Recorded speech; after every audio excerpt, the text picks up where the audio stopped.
Hii ni Malezi na Asfar. Tunalea watoto, tunajenga taifa.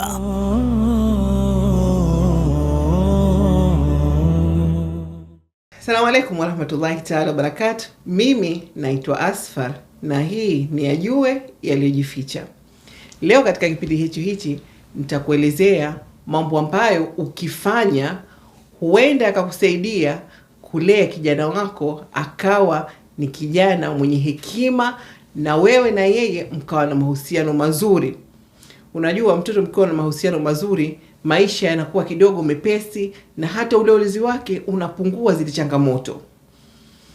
Na mambo haya ambayo nitakueleza leo ni muhimu kwa kila mzazi kujifunza ili aweze kufanikiwa kumlea kijana wake vizuri.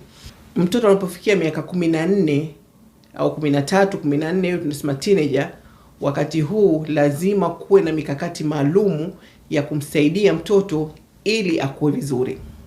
La kwanza, jua hatua za ukuaji kisaikolojia. Katika muda huu mtoto anakuwa hayupo mtoto wala hayuko mtu mzima, anakuwa yuko kati na kati, ndio unaitwa ujana, teenager. Tafiti iliyofanywa katika chuo kikuu cha Harvard zinatuonesha kwamba hii sehemu ya mbele ya ubongo ambayo inahusika katika mambo ya kutoa maamuzi, kufanya busara na mambo kama hayo, inakuwa bado haijakomaa mpaka mtoto afike kwenye miaka 24, 25. Hii maana yake nini? Maana yake unaweza kumwona mtoto wako hodari, ana akili, anafanya kazi, anafanya vizuri skuli, lakini alafu anafanya mambo mengine ya kijinga, anachukua maamuzi mengine, yani hata huelewi. Si kwa sababu mtoto mjinga, hapana, kwa sababu akili zake bado hazijakomaa. Na ndio maana tunatakiwa tujue hili la kuhusu ukuaji wa mtoto kisaikolojia, ili anapofanya mambo hayo ujue ni sehemu ya ukuaji na uweze kumsaidia kwa hekima na busara. Na la pili ambalo ni muhimu ni jenga mahusiano ya kirafiki na sio hofu.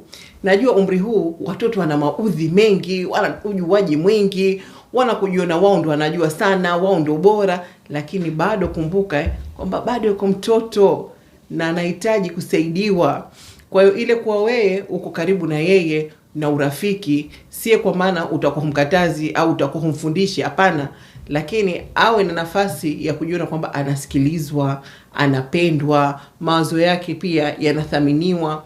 Yani mambo madogo tu, kama kumpa kila siku pengine dakika 5 au dakika 10 tu za muda wako. Huna haja kuchukua hata masaa. Vipi habari yako? Vipi habari za kutwa? Nini? Yale mazungumzo madogo tu basi ni muhimu sana katika kujenga urafiki na ukaribu na mtoto wako. Kwa na wakati huo hata akikwambia jambo kafanya baya, jambo ambalo hulipendi, wakati huo si wakati wa kurekebisha. Wakati wako huo ni wakati wa kusikiliza na kumpa nafasi ya kuelezea yanomsibu.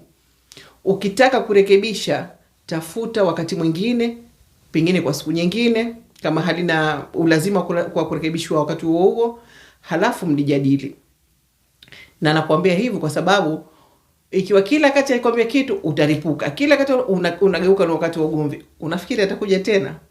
Hawezi kuja. Na lengo la kukaa naye hizi dakika ndogo tu kila siku ni kujenga urafiki na si uadui.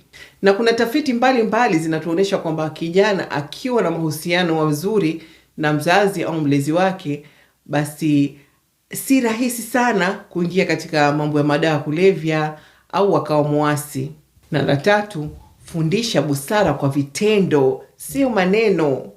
Yani vile wewe unavyoishi vile ndio mtoto wako anajifunza, kuliko kumwambia fanya hivi, fanya hivi, fanya hivi. Wewe unafanya nini? Hapo ndio sehemu yake ya mtoto kujifunza. Kama kwa mfano ukiwa una hasira, unafanya nini? Unaweza kudhibiti hisia zako?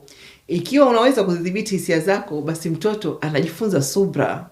Hata vile wewe unavokaa tu na watu wengine, unavoheshimu watu wengine, mtoto anajifunza heshima. Na kama umefanya kosa, ukakiri, samahani bwana, kweli mimi nimefanya hivi sivyo, ukakiri kosa lako, mtoto anajifunza unyenyekevu. Na la 4, dhibiti teknolojia kwa hekima na sio mabavu.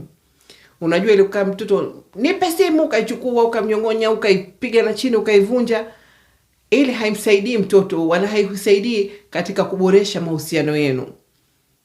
Najua kuna tafiti nyingi zinatuonyesha kwamba mtoto akiwa na kawaida ya kutumia sana masimu haya teknolojia, anakuwa na msongo wa mawazo. Jipeleleze hata mwenyewe, ukikaa na simu muda mrefu unajisikia kama unaweza kuwa na tafrani fulani hivi. Sasa sikwambii kijana ambaye ndo kwanza akili zake zinaanza kukua.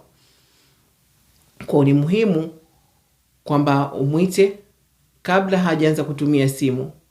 Mwambie mimi sikukatazi kutumia simu, lakini tukubaliane utatumia mara ngapi kwa muda gani kila siku, ili kuwe na muda wa simu, kuwe na muda wa masomo, na upate muda mrefu wa kulala, ili mwili wako na akili yako upate kuwa vizuri. Ikiwa kuna mazungumzo ya awali, basi inapunguza zile kugombana kwa ajili ya teknolojia. Na la 5 ambalo ni gumu, mpe nafasi ya kukosea, na hii ndio nafasi yake ya kujifunza. Unajua hakuna kijana mkamilifu, lakini jua kwamba kila kosa ni funzo. Mzazi yoyote mwenye busara hamuadhibu mtoto akishakufika kipindi hichi cha utineja wakati wana hasira au wakamtolea tu maneno. Anaadhibu kwanza kwa busara. Maana kwamba huwezi ukampiga tu mtoto au kumtolea maneno wakati hajajua kosa lake nini. Mfahamishe kwanza, umefanya kosa hili na athari zake ni hizi na hizi. Halafu tena kama unataka kumwadhibu, utamuadhibu hapo. Na siri kuu ya kulea mtoto katika umri huu wa ujana, teenager, ni kwamba ufahamu kwamba mtoto hataki mzazi mkamilifu. Mtoto anataka mzazi ambaye anamjali, anampenda, anampa muda wake. Yaani mtoto ajisikie kwamba mimi nikiwa na tatizo, basi mtu wa mwanzo ninaofikiria ni mzazi wangu au mlezi wangu, nawe huru kabisa kuja kwako kuelezea matatizo yake. Ukiliweza hilo, basi hakika utaweza kulea kijana mwenye hekima na mtakuwa na upendo baina yetu. Lakini yote hayo usisahau pia kutanguliza maombi kwa kijana wako kila mara. Kama unapenda makala yangu hii, basi usisahau kunitembelea katika YouTube channel yangu hii, Malezi na Asfar. Assalamu alaikum. Hii ni Malezi na Asfar. Tunalea watoto, tunajenga taifa.